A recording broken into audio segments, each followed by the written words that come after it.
Now available to purchase on Blu-ray is my latest feature-length documentary exploring the legacy of Street Fighter II, titled Here Comes a New Challenger. It explores all the updates to the game from the World Warrior to Super Turbo. We cover the merchandise, the home ports to the 16-bit consoles and microcomputers. We delve deep into the live-action movie with director Stephen E. D'Souza, and we also cover the anime and more. We have interviews from those who worked at Capcom USA and Japan. We have insights from journalists who experienced Street Fighter II when it hit arcades, and additional interviews from fans and gamers who grew up with the most popular fighting game ever created. Follow the link below to grab your copy. It's limited edition, region free, and comes with additional special features.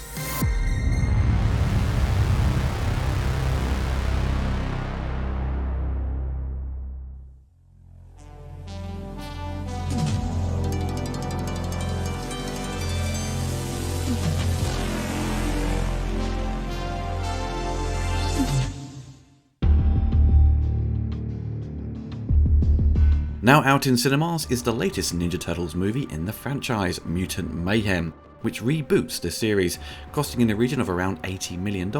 It's produced and written by Seth Rogen and Evan Goldberg, with Jeff Rowe directing and also taking on writing duties based on a story by Brendan O'Brien, who had co-written the Neighbours film starring Seth Rogen and Zac Efron. For this new outing for the Ninja Turtles, the writers wanted to create their own version of the Turtles' lore, and did not want to take all the elements from the previous iterations into account. The director explained that they aimed to make it more logical. Rowe cited his admiration for the classic Turtles toys as the reason as to why a lot of the mutant characters were written into the story. For the animation style, Rowe wanted Mutant Mayhem to look different from what was expected from an animated film. He was inspired by sketches he made in school notebooks as a teenager, and how they tend to have a lot of exaggerated features, spikes and random effects lines, and wanted the film's animation to reflect a similar feeling. The writers and Rowe encouraged the artists to embrace their imperfections and draw like teenagers, and with many visual elements taken from the 1987 television series, the original live-action films, and the classic toy line as inspiration for the production team. Since its release, the reviews have been very strong, with many critics being surprised how it turned out. The Guardian newspaper said it was unexpectedly funny, while The Times commented, "These heroes in a half shell aren't half bad."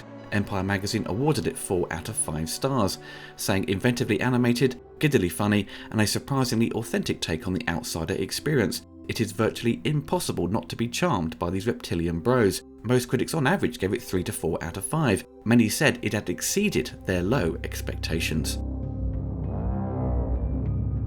With the film story, I expect many people know how the Turtles came to be, and the film does some minor changes to set up a new origin story, but the process of them encountering the ooze remains the same.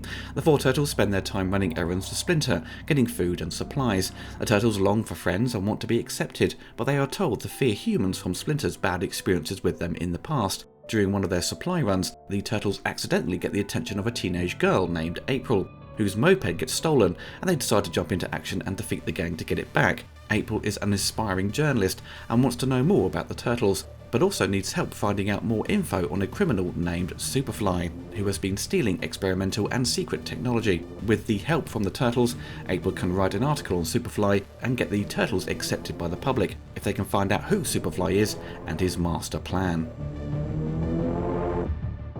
I'm of that generation that loved the Ninja Turtles when they came out back in the 80s and into the early 90s.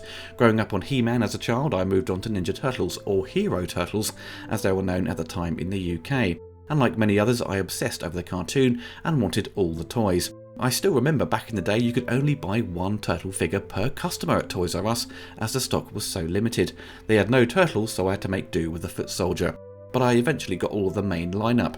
The live-action movie was the first film I saw in the cinema back in 1990, dragging my dad along who wasn't impressed, so the Turtles are a pretty important slice of my childhood. I eventually grew out of them come the 3rd film, and moved on to other things, but I always had a soft spot for them, and tried to give all the reboots a go, but they ultimately never really appealed to me. I just told myself I'm too old for this stuff, and left those characters I loved back in the past. So I didn't have a huge desire to see Mutant Mayhem, but once more clips were released and the early buzz from the press, it got me excited again. What this new film does is successfully capture the energy and sense of adventure teenagers have, and what made them so appealing to young kids, such as myself back in the early 90s. This is the first time I'm aware that they actually act like teenagers. For years, if it was animated, they would be voiced by adults, and the live-action movies they always seemed like grown-ups. So this makes Mutant Mayhem unique and works extremely well in the movie's favour. The Turtles do stupid things, they fumble their first attempts to be heroes, they lie to Splinter about what they get up to, and just want to be normal and have fun.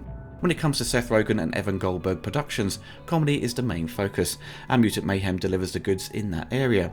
Great banter between the Turtles and Splinter. And when they encounter the villains, it's not wall-to-wall gags or strong jokes constantly, it throws in the comedy at the right time. It provides a nice balance to mix in the action, which is very well executed, especially for a great montage sequence as they track down Superfly.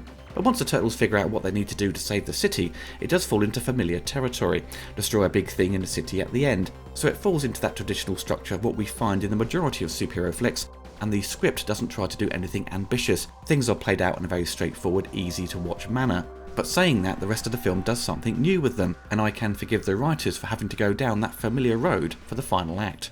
The most interesting aspect of the film is the interaction between the Turtles. Its strength lies in the characters, and thankfully they didn't make Raphael a grumpy arsehole, and return him to be a very sarcastic kind of guy. Sure, he likes to let loose and loves violence, but it's played for laughs, and it's nice to see April get more fleshed out, and have her appearing younger and struggling to become a journalist and gain the respect she desires. What wowed me was the animation style, really unique. Of course, Spider-Verse did a fantastic job with its mix of animation styles, but Mutant Mayhem captured the look of the classic comics from Kevin Eastman and Peter Laird. It has the flavour of the 80s cartoon, but also it has those fine details that make it look like claymation. Plus, with added doodle sketches thrown over it, especially when things explode or there is a cloud of smoke. It was really creative and left me very impressed, especially before the movie started.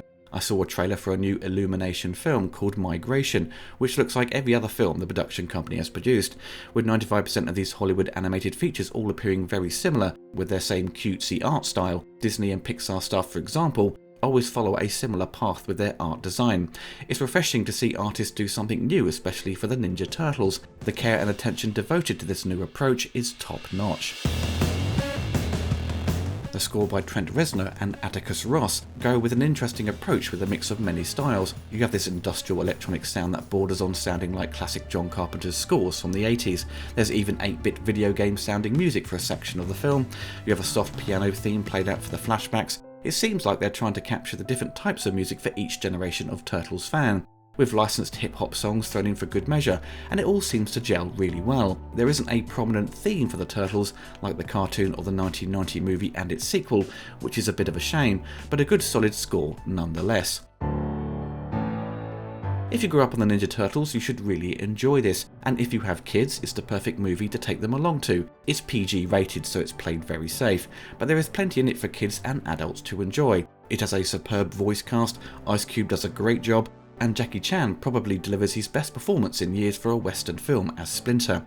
I still adore the 1990 live-action film for its serious take on the comics, treating the source material with respect, but Mutant Mayhem really nails who the Turtles are and what made them so appealing to my generation, and it's hard to imagine this film not doing well with kids today, as it has bucket loads of charm and it's clearly been made by genuine fans.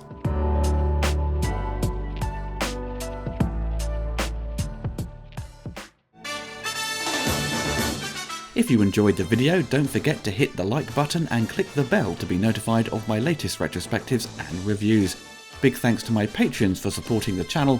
If you want to get involved and gain early access to my content and exclusive videos, then follow the link below.